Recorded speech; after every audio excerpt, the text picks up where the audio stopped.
یوسف علیہ السلام نے جو عہدہ مانگا اس سے پہلے بھی پڑھیے، اس کے بعد بھی پڑھیے۔ ایک آیت پیش کر کہتے کہ جی پروپیگنڈا ہو رہا ہے، قرآن اور حدیث کیا پروپیگنڈا ہے؟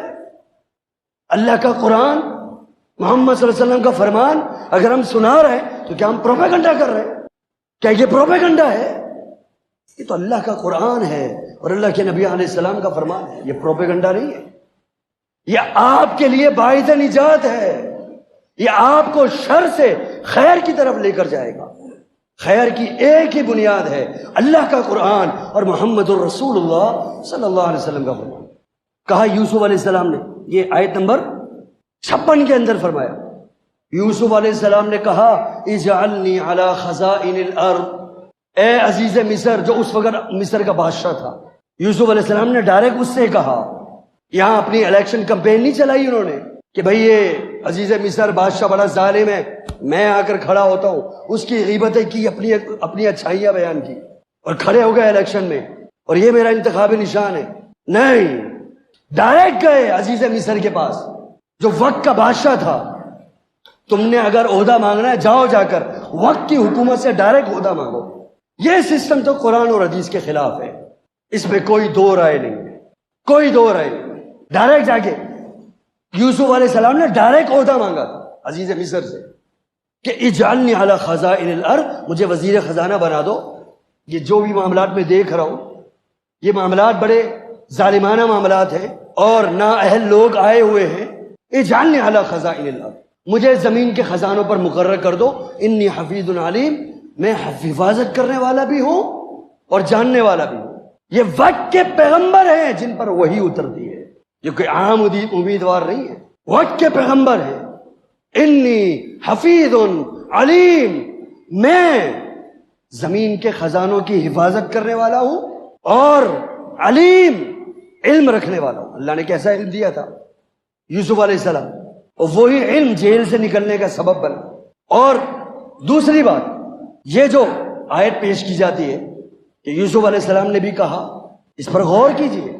یوسف علیہ السلام نے یہاں یہ جو جملے عطا فرمائے کہ اجعلنی علی خزائن الارض، مجھے زمین کے خزانوں پر اے عزیز مصر مقرر کر دو، میں حفیظ ہوں، علیم ہوں، یہ یوسف علیہ السلام کے دور کی بات ہے۔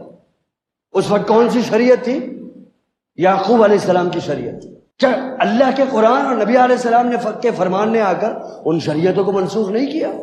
یہاں اللہ کے نبی علیہ السلام فرما رہے ہیں کہ عہدہ مت مانگو، اور تم بنی اسرائیل کی آیت پیش کر رہے ہو کہ یوسف علیہ السلام نے عہدہ مانگا تھا۔ کہ یہ حدیث کا جواب ہے، وہ شریعتیں منسوخ ہو گئی۔ اسی سورہ یوسف میں، اسی سورہ یوسف بہت سے احکامات تبدیل ہوئے۔ یوسف علیہ السلام نے کیا کہا تھا جب ان کے بھائی آئے غلہ لینے کے لیے؟ انہوں نے اپنے اصل سگے بھائی کو دیکھا، بنیامین کو، یہ لمبا واقعہ ہے کہ میرا یہ سگا بھائی ہے بنیامین، اس کو اپنے پاس رکھنا چاہا۔ قرآن بیان کرتا ہے بنیامین کے سامان میں وہ پیالہ چھپا دیا، پیالہ چھپا دیا۔ اب جب جانے لگے کہا ہمارا پیالہ غائب ہے، تلاشی دو، تلاشی دی، پیالہ نکلا بنیامین کے سامان۔ اب کیا ہے؟ چوری ثابت ہو گئی، کیا کریں؟ اس شریعت کے اندر چور کی سزا یہ تھی کہ جس کا سامان چرایا ہے اب وہ ساری زندگی اس کی خدمت کرے گا۔ اس شریعت میں چور کی سزا تھی۔ سورہ یوسف میں ہی بیان کیا نا اللہ تبارک و تعالی کہ وَلَمَّا فَتَحُوا مَتَاعَهُمْ، جب انہوں نے سامان کھولا، وَجَدُوا بِضَاعَتَهُمْ، اس پیالے کو پایا، اس پیالے کو پایا، یوسف علیہ السلام کے سامان کو بنیامین کے سامان میں پایا۔ کہا اب اس کی سزا یہ ہے کہ چونکہ اس نے چوری کی ہے اس کو اب یہیں رہنا پڑے گا، یہ نہیں جا سکتا۔ یہ اس دور میں شریعت، اس دور کی شریعت، چور کی سزا، یہ منسوخ ہو گیا۔ یہ بھی یوسف علیہ السلام کا ہی واقعہ ہے، اسی آیت کے پہلے بیان ہوئی، یہ منسوخ ہو گیا۔ ہماری شریعت میں چور کی سزا کیا ہے؟ السارق والسارقۃ فاقطعوا ایدیہما، چور مرد ہو یا عورت ہو، چوری ثابت ہو جائے ہاتھ کاٹ دو۔ ہماری شریعت میں یہ نہیں ہے۔ اگر یوسف علیہ السلام کا یہ حکم بیان کر رہے ہو تو پھر ہماری شریعت میں جو چور کی سزا ہے اس کا بھی انکار کرنا پڑے گا۔ اس کا بھی انکار کر رہا ہوں، لیکن وہ حکم منسوخ ہو چکا ہے، وہ معاملہ ختم ہو گیا۔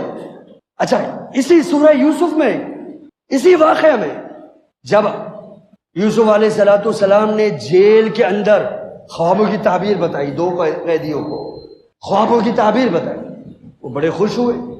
جو ایک بچ گیا تھا، جس کو پھانسی نہیں ہونی تھی، اس نے بادشاہ سے کہا کہ ایک جیل کے اندر بڑا علمی شخص موجود ہے، خوابوں کی تعبیر کو جانتا ہے۔ بادشاہ نے بھی یہ خواب دیکھ لیا، خواب بڑا خطرناک تھا جس کو قرآن نے ذکر کیا۔ اب اس خواب کی تعبیر چاہیے تھی۔ قیدی نے کہا وہ ایک ہے۔ وہ شخص گیا یوسف علیہ السلام کے پاس، کہا بادشاہ بلا رہے ہیں، خواب کی تعبیر بتائی۔ یوسف علیہ السلام نے کیا کہا؟ ارجع الی ربک، واپس جاؤ اپنے الی ربک، اپنے رب کی طرف، یعنی اپنے مالک کی طرف۔ یوسف علیہ السلام کی شریعت میں مالک کو رب کہنا جائز تھا، مالک کو رب کہنا جائز تھا، وہ اس شریعت کی بات۔ لیکن ہمارے نبی محمد الرسول اللہ صلی اللہ علیہ وسلم نے فرمایا لا یقل العبد ربی ولکن لیقل سیدی، کوئی بھی غلام اپنے مالک کو ربی نہ کہا کرے۔ نبی علیہ السلام نے منع فرما دیا، اس حکم کو منسوخ کر دیا۔ اپنے مالک کو کوئی بھی رب نہ کہا کرے، ولکن لیقل سیدی، بلکہ ہر غلام اپنے مالک کو سیدی کہے، میرا سردار۔ یہ حکم منسوخ ہو گیا۔ یعقوب علیہ السلام یعنی یوسف علیہ السلام کی شریعت میں رب کہنا جائز تھا مالک کو، یہاں منسوخ ہو گیا۔ تو اسی طرح یوسف علیہ السلام کی شریعت میں اجعلنی علی خزائن الارض، مان لے اگر کہ عہدے کی طلب کرنا جائز ہو اس شریعت میں، لیکن اللہ کے نبی علیہ السلام نے فرما دیا لا تسأل الامارہ، اب عہدے کا سوال نہ کرنا، یہ حکم منسوخ ہو گیا۔ قرآن اور حدیث کے جواب تلاش کرنے میں کچھ عقل سے کام لیجیے، پچھلی شریعتوں کو بیان کر کے اپنے اعمال کو برباد نہ کریں، بالکل ویسے معاملہ نہ کریں کہ اللہ کے قرآن اور نبی علیہ السلام کے فرمان کے مقابلے میں اپنی باتیں اور اپنے اقوال پیش کر رہے ہیں کہ جی تفسیر احسن البیان کے اندر لکھا ہوا ہے، تفسیر احسن البیان کے مصنف نے یہ لکھا ہے کہ معلوم یہ ہوتا ہے کہ جب ظالمانہ رواج ہو تو عہدہ طلب کرنا جائز ہو، معلوم یہ ہوتا ہے۔ جب اللہ کے نبی علیہ السلام نے فرمایا عہدہ طلب کرنا جائز نہیں ہے، تو یوسف علیہ السلام کے اس مقولے سے یہ تو اللہ تبارک و تعالی نے حکایتاً واقعہ بیان